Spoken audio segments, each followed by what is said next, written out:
অগ্নিকাণ্ডের ঘটনা থেকে অল্পেতে রক্ষা পেল আইসিআইসিআই এটিএম। ঘটনা সোমবার দুপুরে কৈলাসহরে।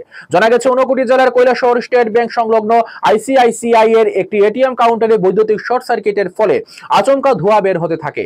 ঘটনাটি প্রথমে স্থানীয়রা প্রত্যক্ষ করতে পেরে খবর দেয় কৈলাসহর অগ্নি নির্বাপক দপ্তরের কর্মীদের।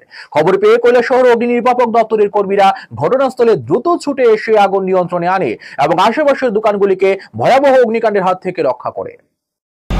আইসিআইসিআই ব্যাংকের যে এটিএমটা আসলো, যাতে শর্ট সার্কিট হয়ে গেছিল, যাতে ধোঁয়া হয়ে গেছিল, পাবলিক দেখে ধরে এটা আগুন মনে করছিল। তারপরে তারা মনে হয় কানেকশন কাটার পেয়েছে, এরপরে ধোঁয়াটা এখন কমে গেছে।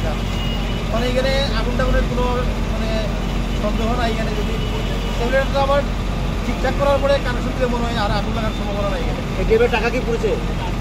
টাকাটুকু তো কেউ নিচে এমন না, আমরা দেখছি না। এখন আগুন কি সম্পূর্ণ আয়ত্তে আনা হয়েছে? আগুন বলতে এটা স্টেবিলাইজার শর্ট সার্কিট আসলো, এটা কারেন্টটা কাট অফ করে দেবো, এখন আগুনটা নিভে গেছে।